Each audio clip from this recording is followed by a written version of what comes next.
ಇವತ್ತಿನ ದಿನ ನಾವು SSLC ಪರೀಕ್ಷೆ ಹೊಸ ಗೈಡ್ಲೈನ್ಸ್ ಪ್ರಕಟ, ವಿದ್ಯಾರ್ಥಿ ಶಿಕ್ಷಕರಿಗೆ ಖಡಕ್ ಸೂಚನೆ.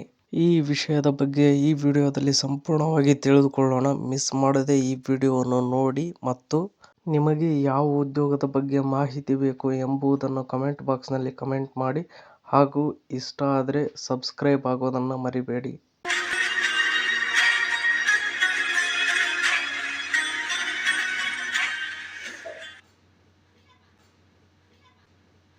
SSLC ಪೂರಕ ಪರೀಕ್ಷೆಯ ಪ್ರಶ್ನೆ ಪತ್ರಿಕೆ ಸೋರಿಕೆ ಬೆನ್ನಲ್ಲೇ ರಾಜ್ಯ ಶಿಕ್ಷಣ ಇಲಾಖೆ ಎಚ್ಚೆತ್ತುಕೊಂಡಿದ್ದು, ಮುಖ್ಯ ಪರೀಕ್ಷೆಗೆ ಹೊಸ ಗೈಡ್ಲೈನ್ಸ್ ಬಿಡುಗಡೆ ಮಾಡಿದೆ. SSLC ಪರೀಕ್ಷೆ ವೇಳೆ ವಿದ್ಯಾರ್ಥಿಗಳಿಗೆ ಮೊಬೈಲ್ ನಿರ್ಬಂಧಿಸಲಾಗಿದೆ. ಇದೀಗ ಶಿಕ್ಷಕರು ಸಹ ಪರೀಕ್ಷೆ ವೇಳೆ ಮೊಬೈಲ್ ಬಳಸುವಂತಿಲ್ಲ ಎಂದು ಹೊಸ ಮಾರ್ಗಸೂಚಿಯಲ್ಲಿ ತಿಳಿಸಲಾಗಿದೆ. ಅಲ್ಲದೆ 2 ಹಾಗೂ 3ನೇ ಪರೀಕ್ಷೆ ಆಯುಕ್ತರ ನೇತೃತ್ವದಲ್ಲಿ ನಡೆಯಲಿದೆ. ಇನ್ನು ನೆಕ್ಸ್ಟ್ ನಾವು ನೋಡುವುದಾದರೆ ಹೊಸ ಮಾರ್ಗಸೂಚಿಯಲ್ಲೇನಿದೆ ನೋಡುವುದಾದರೆ, ಫಸ್ಟ್ ಒನ್, ಈ ಹಿಂದಿನ ಪರೀಕ್ಷೆಗಳನ್ನು ಕರ್ನಾಟಕ ಪರೀಕ್ಷಾ ಮಂಡಳಿ ಮೌಲ್ಯ ನಿರ್ಣಯ ಮಂಡಳಿ ನೇತೃತ್ವದಲ್ಲಿ ನಡೆಸಲಾಗಿತ್ತು. ಆದರೆ ಇದೀಗ ಹೊಸ ಗೈಡ್ಲೈನ್ಸ್ ಪ್ರಕಾರ 2 ಹಾಗೂ 3ನೇ ಪರೀಕ್ಷಾ ಆಯುಕ್ತರ ನೇತೃತ್ವದಲ್ಲಿ ನಡೆಯಲಿದ್ದು, DDPI ಹಾಗೂ BEOಗಳಿಗೆ ಪರೀಕ್ಷೆಯ ಜವಾಬ್ದಾರಿಯನ್ನು ನೀಡಲಾಗುತ್ತದೆ.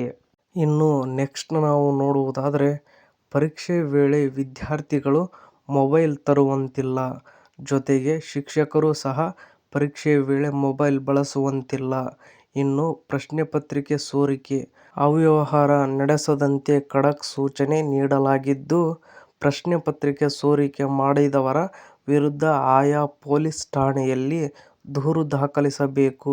ಪ್ರಶ್ನೆ ಪತ್ರಿಕೆ ಮುಖ್ಯೋಪಾಧ್ಯಾಯರೇ ಡೌನ್ಲೋಡ್ ಮಾಡಬೇಕು.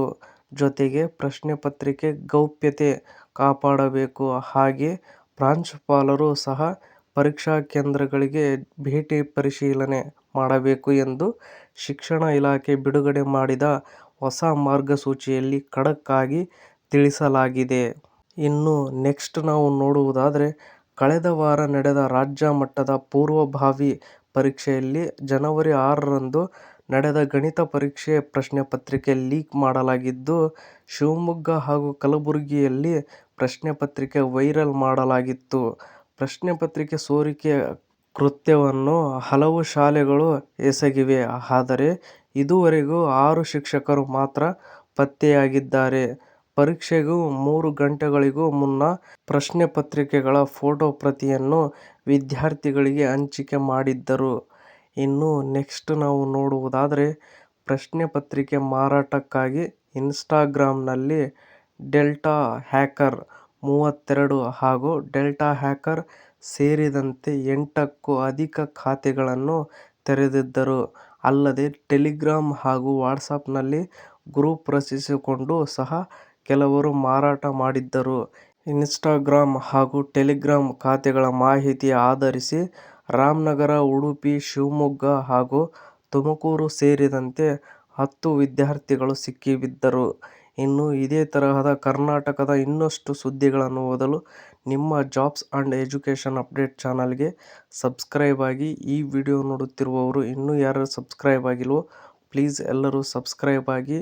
ನಿಮ್ಮ ಜಾಬ್ಸ್ ಅಂಡ್ ಎಜುಕೇಷನ್ ಅಪ್ಡೇಟ್ ಚಾನಲ್ಗೆ ಸಪೋರ್ಟ್ ಮಾಡಿ ಮತ್ತು ಈ ಅಪ್ಡೇಟ್ ಬಗ್ಗೆ ನಿಮ್ಮ ಅಭಿಪ್ರಾಯ ಏನೆಂದು ಕಮೆಂಟ್ ಬಾಕ್ಸ್ನಲ್ಲಿ ತಿಳಿಸಿ. ಹಾಗೂ ಇಷ್ಟ ಆದರೆ ಲೈಕ್ ಮಾಡಿ, ಶೇರ್ ಮಾಡಿ, ಸಬ್ಸ್ಕ್ರೈಬ್ ಆಗೋದನ್ನು ಮರಿಬೇಡಿ. Thank you for watching friends. ಎಲ್ರಿಗೂ ಧನ್ಯವಾದಗಳು.